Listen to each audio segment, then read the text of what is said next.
You can have it all. Great pay, awesome benefits, a flexible schedule, the chance to grow.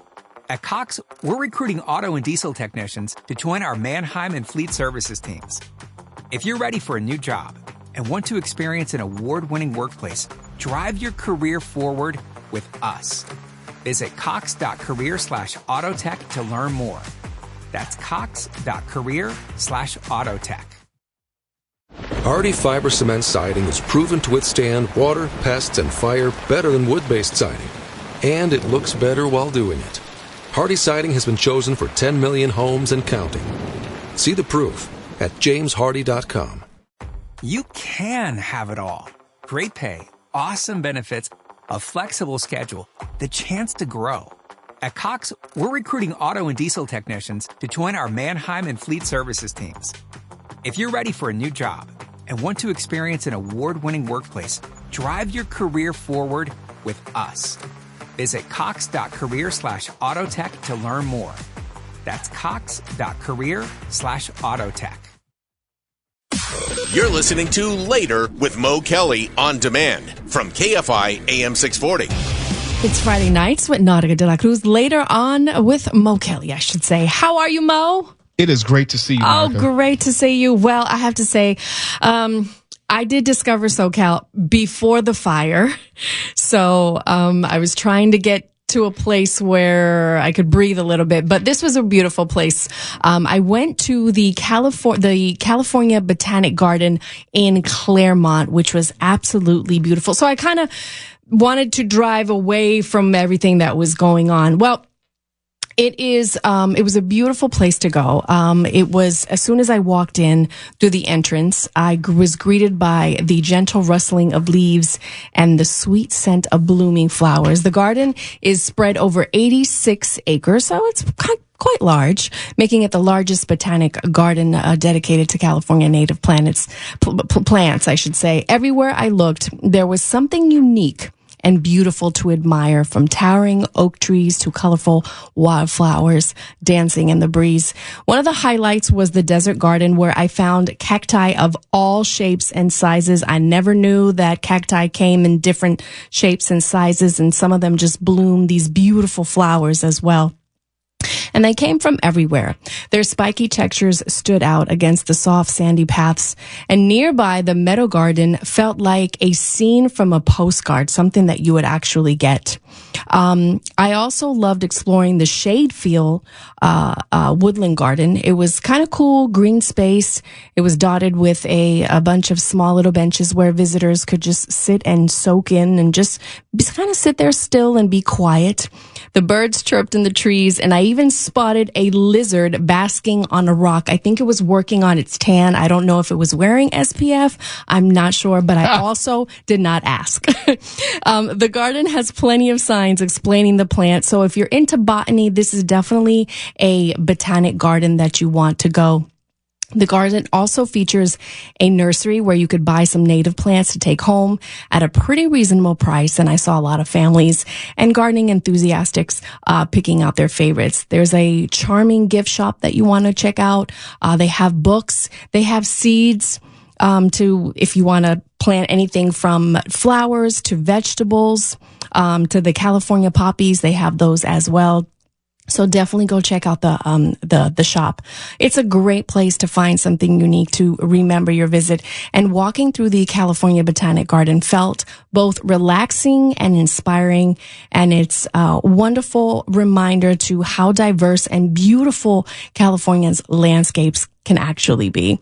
So if you're planning to visit, I have to say it is affordable. It's not free 99. I know I like to give you places to go in Southern California that are on a budget, but it's about $15 general admission. Seniors and students are $5. Children under 12 are free. That's the one part. And the garden is open from Wednesday through Monday, 8 a.m. to 5 p.m. and they're closed on Tuesdays. For more details, you could visit calbg.org. That's calbg.org.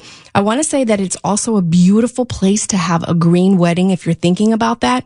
If you're also, like I said, studying botany, or you want to learn a little bit more about different kind of cacti and California plants, it's a great place to go. It's the California Botanic Garden. The address is 1500 North College Avenue in the city of Claremont. And I did go before the fires, of course, so it was actually a beautiful sunny day. Bring comfortable shoes. There's a lot to see. Like I said, it's 86 acres. It's not small. It's pretty big, but it's a nice place just to kind of get away from Los Angeles, get away from everything that's going on right now, and just take a deep breath. Were there a lot of people there with you at the time that you were there? Because when I go to the different botanic gardens around California, there's always people there.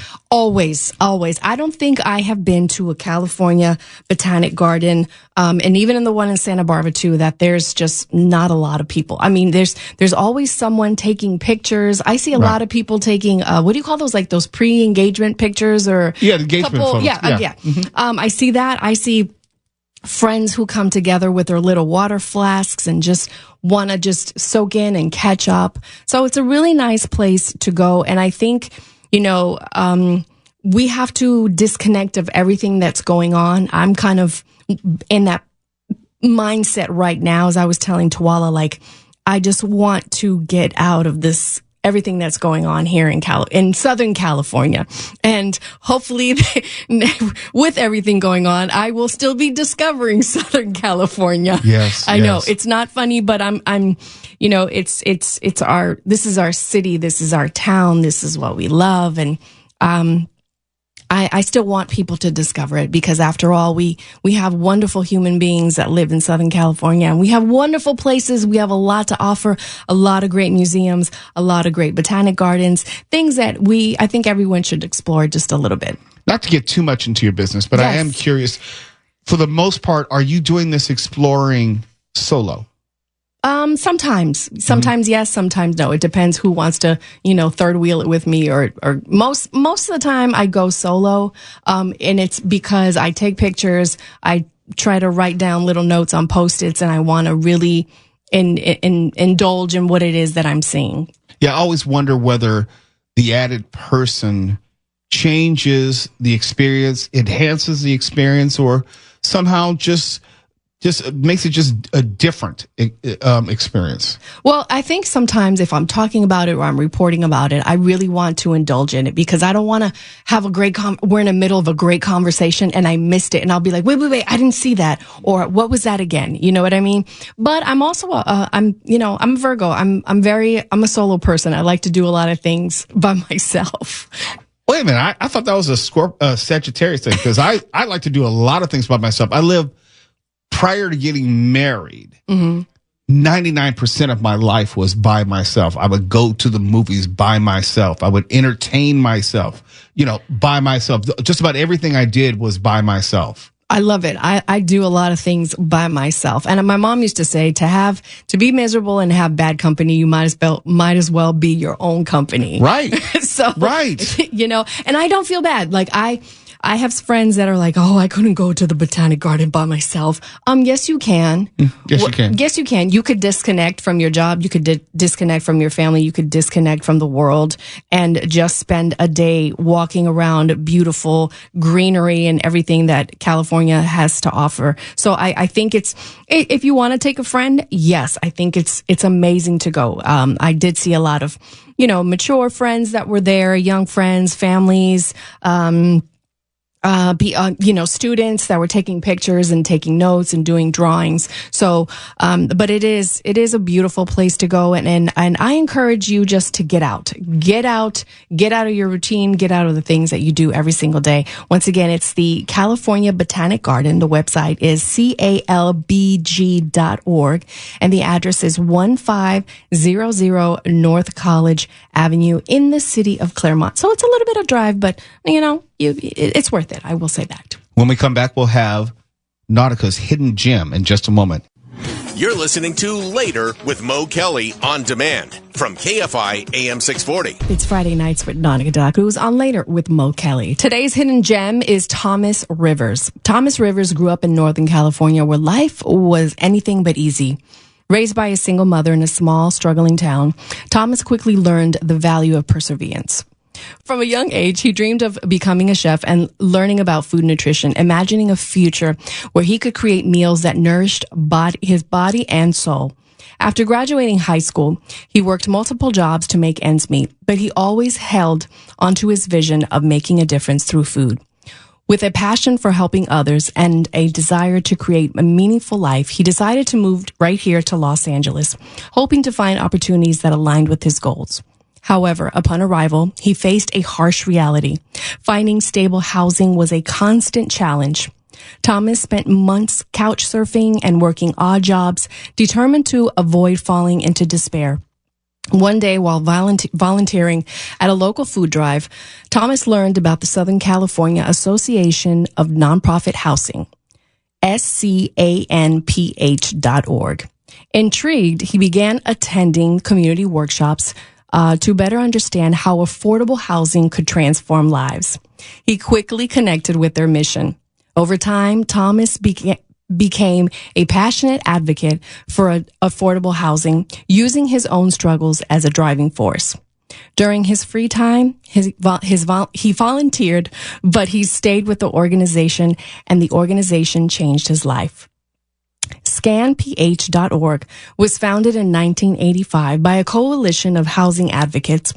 It was established to address Southern California's growing need for affordable housing. The organization created in response to a housing crisis that left many families without a secure place to live. Its founders believed that every individual deserves access to safe, affordable housing, and they set out to create a network of nonprofits, developers, and advocates to make the vision a reality. Today, ScanPH is a leading voice in the fight for affordable housing. The organization provides training, resources, and advocacy support to nonprofit developers and community groups working to build and sustain affordable housing projects. Through public policy work and community education, ScanPH helps bridge the gap between housing needs and solutions, creating opportunities for individuals and families to thrive. By focusing on collaboration and innovation, ScanPH has made a lasting impact on communities across Southern California.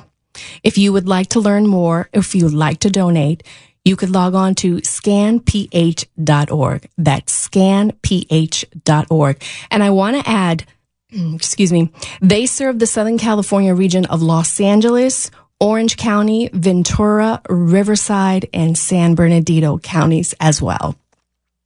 I thought that talking to him, especially with everything that's going on right now and the housing market, I think that it was such a story just to talk to him about not only hearing his struggles of what he was going through, but it kind of pertained of, like I said, what's going on right now.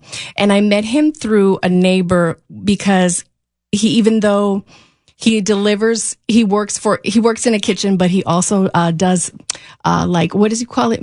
Meals on Wheels. Mm-hmm, mm-hmm. He does that for senior citizens. So it was nice to see that everything and his struggles that he had gone through, it kind of went full circle in a way, And he has a nice little apartment. He's living very well. He has a studio apartment. He says he lives very minimalism-ish kind of in a way. And he's very happy. So Thomas, I just want to say I commend you. I thank you. And I'm so glad that your life kind of went full circle. Okay. Thomas probably doesn't approve of our food conversation we had during the break.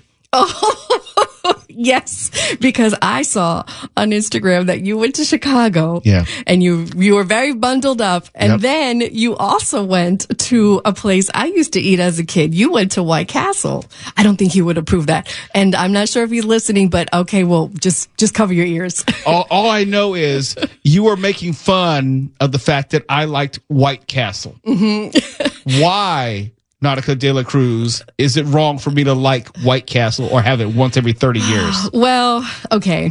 So When I grew up in New York, I liked White Castle too. I love the little sliders, and I think big on the East Coast. Yes, very big. There's one like every 5 miles, I should say, right? But there was a story that came in the news, in the local news, and so instead of them calling it White Castle, they called it Roach Castle because there were some White Castles that were infested with What does that have to do with White Castle? That has to do with those individual restaurants and the managers who did not keep up their end of the bargain as far as, health. I know, whatever. but they got such a bad rap for that it's just, you couldn't eat there anymore. And I stopped eating sliders. But I see that they have them in the frozen section. Not the in same. The freezers. It's not the same. It doesn't taste the same. You don't have as many options. Like, for example, in the actual White Castles, you can get these chicken rings, which is their alternative to fries. It's like chicken nuggets, but they're in the shape of rings. It's a combination of fries and onion rings as the presentation. They have breakfast as well. You can have these like the French toast bread for the bun, Ooh. and you have egg and sausage in between. It's really good. It's bad good. Okay, so can I ask you a question? Because Sure. I feel like you told on yourself. When I said they have them now in the frozen section, does that mean that you've bought them? Oh, I have. Okay. Because I thought, well, this is the only way that I can get some White Castle is frozen. And then you microwave them. I've even tried to put them in the air fryer. It's just not the same. And part of it, and people always want to clown me, Okay. I don't like leftovers. And when you get the White Castle out of the frozen food section, it tastes like leftovers. It tastes like it's food that was pre-prepared. Okay. And it doesn't have the same texture. It doesn't have the same taste. Doesn't have the same aroma. None of that. It's like, why would I want to get a frozen McDonald's double quarter pounder with cheese? It's not going to taste the same as actually going to McDonald's and getting it. And there's nothing like fresh. You know what I mean? Yes. Even if it's unhealthy, I want fresh unhealthy. Well, Damn it. let me ask you, did you enjoy it? Oh, I love the hell out of it. And I told you during the break, Yes. Could I do it every day? Could I do it 3 times a month? Absolutely not. But that one time, Right. oh, that was enough, and it was worth it. It's like the law of diminishing returns. If I had it with any regularity, I probably would start to hate it. But for a one-time occurrence, me and White Castle, one night stand. Oh, it was level. Oh my goodness. And the weather in Chicago, how were you frozen? I was frozen only when I went outside. It was not all that often. It was down to 10 degrees when I left, and the wind chill was a -4. Oh. Oh yeah, it was time to go. So when you came back to Southern California, were you like, nice sunshine? No, well, I was happy just to get on the plane because, then I couldn't feel the wind anymore. But Right.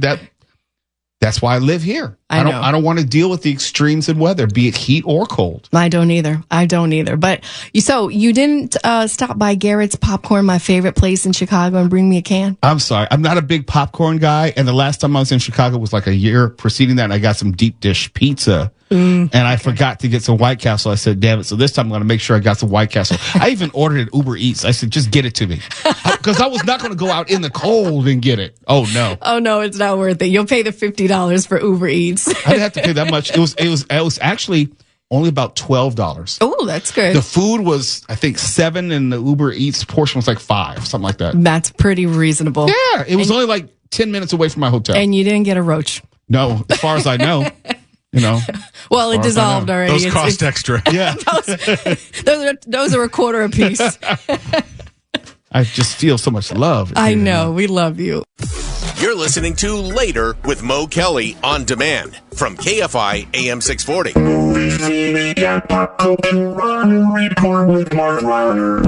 on Later with Mo Kelly, Mark talks about movies and TV, pontificates about pop culture. Rahner Report with Mark Rahner.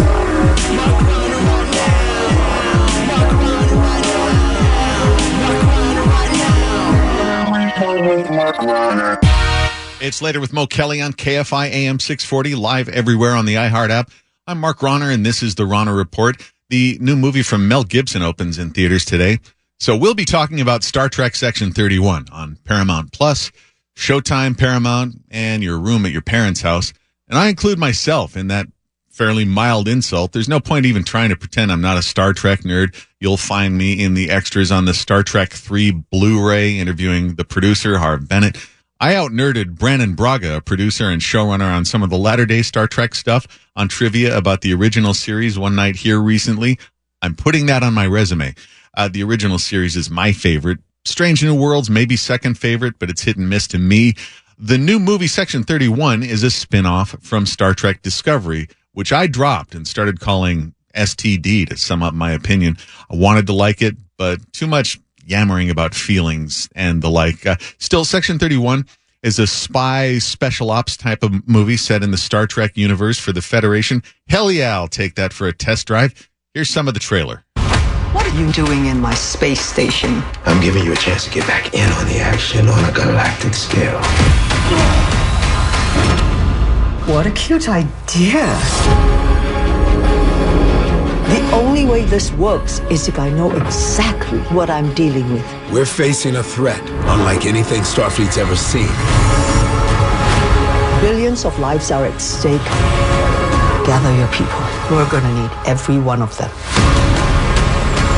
31 is a Black Ops division. Spy work. It's just a place for people to bend the rules. Starfleet is here to make sure no one commits murder.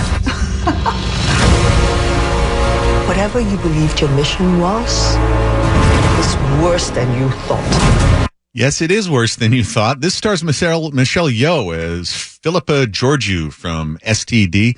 Since then, she's gone on to win an Oscar for Everything, Everywhere, All at Once, and that was well-deserved. It was a good vehicle for her. STD, I didn't think so much as I revere her. Remember, she was a big martial arts movie legend before any of this. She doesn't need us, but the Star Trek role, I thought, just didn't play to her strengths. In this new Star Trek movie, she is an evil, ruthless emperor from a parallel universe who was brought to this one. She's recruited to be on a secret team of assorted weirdos that goes on secret space missions for the Federation. So far, so good. I like that formula. Dirty Dozen, Garrison's Gorillas. Harlan Ellison did a decent comic called 7 Against Chaos. I even wrote one of my own for the John Carter of Mars universe a few years back at Dynamite. I like that formula. But this iteration gets irritating fast, about 20 minutes in fact, as we're introduced to this team of oddball aliens, and they bicker and give you exposition with such painful dialogue. It'll make you think an old Spock and Bones argument deserves a Pulitzer. Really, if you make it past the 20-minute mark, well done. There's some Easter eggs I liked. For instance, a minor character who's half black and half white, like the ones in that original series episode called Let That Be Your Last Battlefield. Remember that? It's pretty deep cut. Didn't know there was much demand for those, though, but it was cool. Remember, Frank Gorshin was in that episode, freshly cool off being the Joker, or the Riddler, rather, in Batman. Cesar Romero is the Joker. It was one of the show's more on-the-nose commentaries, the half-black, half-white people, but if you haven't seen it, it's fun. Also, in the show, in this new movie, is a member of the race of that bald chick from the first Star Trek movie. That bald chick. I'm sorry. The nice bald lady. Back in 1979, when that movie came out, there were far fewer bald ladies, but now they're a little more common. I think we've got at least one in Congress, and she is not a Delton, to my knowledge. There's not much that is really Star Trek about this movie, though, apart from those Easter eggs and the branding of it. It's just a mediocre, cheap-looking, derivative, poorly shot, poorly edited, overly talky, low-rent thing like you'd see on the Sci-Fi Channel, or I guess they're still calling it sci-fi, aren't they? A couple big set pieces that are almost fun. One seems swiped right from the beginning of Indiana Jones and the Temple of Doom, but worse. The other is from a dozen fight on the top of train type of movie scenes. It just kind of makes you appreciate those more. One of the team members looks like a Vulcan but has an Irish accent. There's a reason for that. He's controlled by some tiny space parasite thingy in a little ship, but it doesn't outweigh or excuse the fact that it's so irritating. Whoever thought, I know what people want to see, an Irish Vulcan who might as well be saying, Frosted Lucky Charms, they're logically delicious. Whoever thought that needs to just please go and do something else. This is the worst Star Trek character ever. And it really is that kind of stereotypical accent. I mean, why not just have a Vulcan who sounds like Mickey Rooney and breakfast at Tiffany's while you're at it? And no, I'm not doing that accent. Stay off the dump button. I know where the line is here. There's some super doomsday MacGuffin that only the diabolical Empress Georgiou can help them track down and deactivate. This bickering Section 31 team has to work together to get the job done. Honestly, it's nothing you haven't seen before and better lots of times, just with special effects you could do on a laptop added. There's a space battle that you can see was written to be exciting, but it's so inert without the kind of memorable, tense music the old show had. It seems like all the budget went to that guy's laptop for the effects. In fact, this really could be any generic movie on Sci-Fi or, I hate to say it, Tubi. You won't care about any of the characters, whether they live or die. The dialogue is laugh out loud bad. Here's a little taste here. Enjoy this. Last man incoming. We get caught with a burst like that and we're done. This is chaos, Garrett. You know you love it. If you let it in, make out with it a little. It's why Staffy put you here. Chaos is my friends with benefits. Yeah, okay. Let's get messy. Okay. You got this, boss. You ready? No, I'm not ready for this. At least not more of it. Bring on the plasma blast. Make out with chaos. Chaos. Did you hear that? Maybe get to second base with chaos. My God. As a fan of violence, I never thought I'd say this either, but the fights go on too long and they're boring. I think the creator, Gene Roddenberry, might be pleased that while the country's trying to zap all its diversity and civil rights achievements with a photon torpedo, the cast of Section 31's pretty diverse. But as I said when forced onto a diversity committee at my first newspaper job, it can be a little superficial if that's all you're focused on. The actual substance here is missing, and what there is just stale. But at least they seem to be promising more of it at the end. Merciful God, please, no. Publicists, here's your pull quote. If you like Section 31, you'll qualify for a Section 8. If you remember MASH, this one really makes me want to hear Kirk's E pleb nista speech from the original episode. Put your hands over your heart for this. Proudly saying, we the people. That's what you call Eid plebnista. Oh, yeah. For the chiefs or the kings or the warriors or the rich or the powerful, but for all the people. All the people!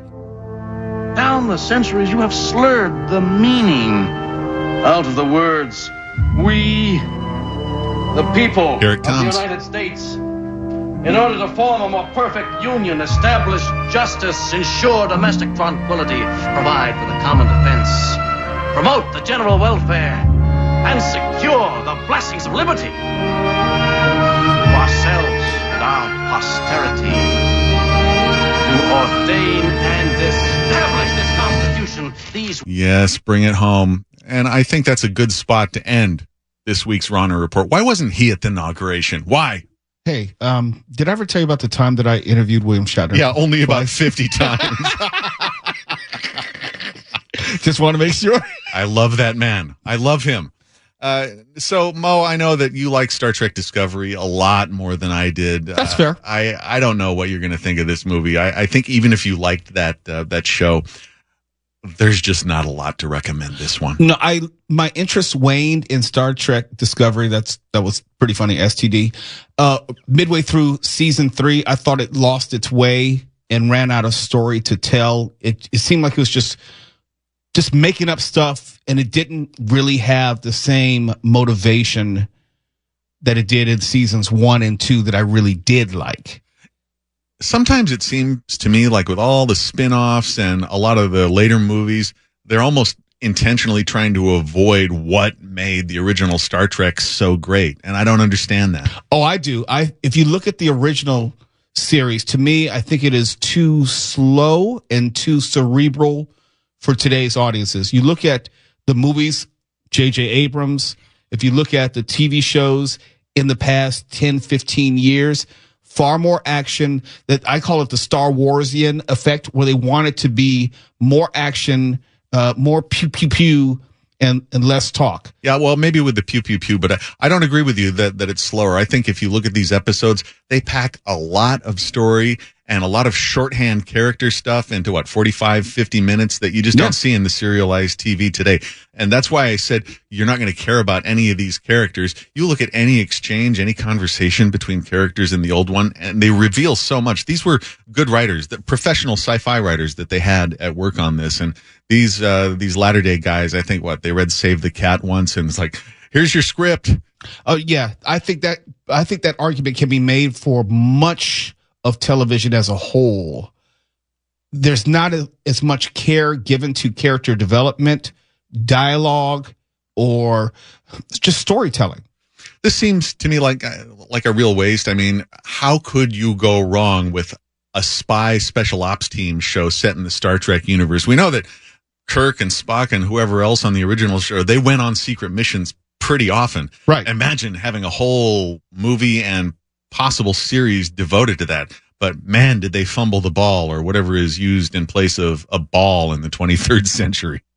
Well, that was probably the part of the problem in Star Trek Discovery, the series. Without giving too much away, it jumped around from century to millennium on the show. I remember that, and I'll also never forgive what they did with the Guardian of Forever from that great original series episode called City on the Edge of Forever.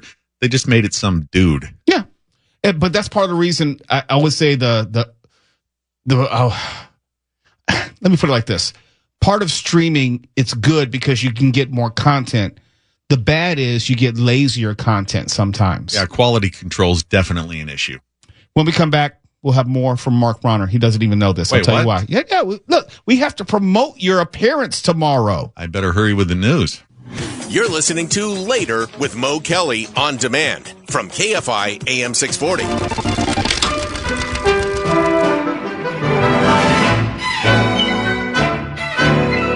The phone lines are now open. KFI AM 640. We're live everywhere on the iHeartRadio app. Let's get ready to play Name That Movie Cult Classic.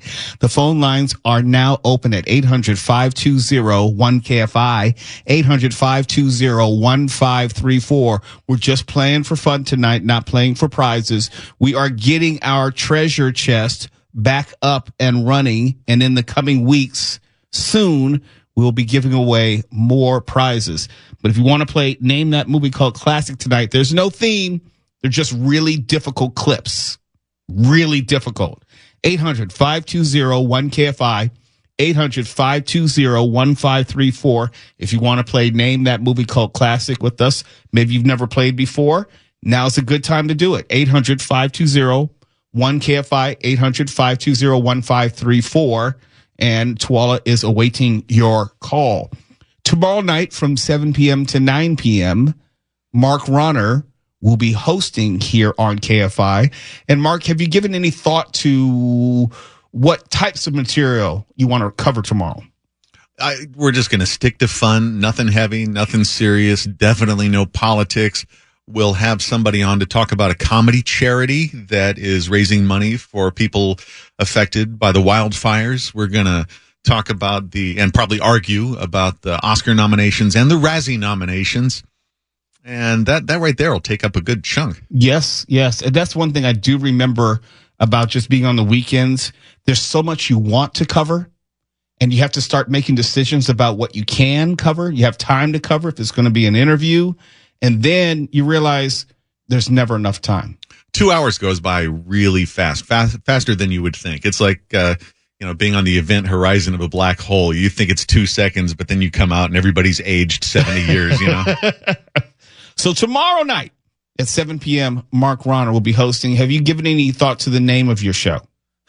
It's called Filling In for Michael Monks. And think of it like, remember the old Three's Company show?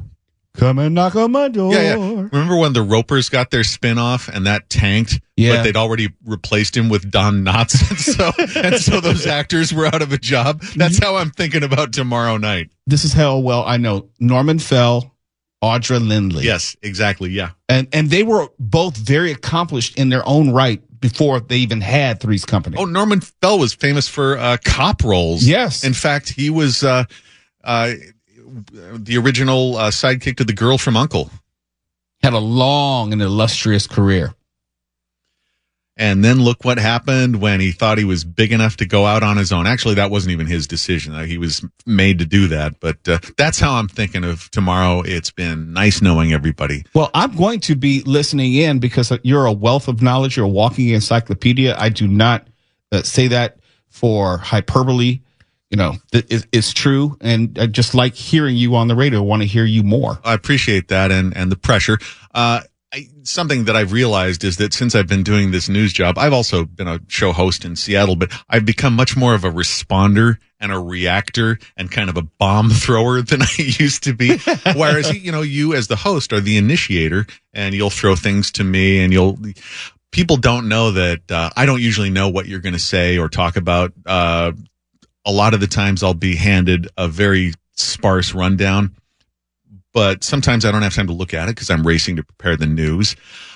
So it's kind of funny, our back and forth, if you know the behind the scenes stuff, that you've spent quite a bit of time before the show preparing, and then you just kind of drop stuff on me and watch me react. Intentionally. Yeah. Just because I don't know what you're going to do. You might just blow up the show.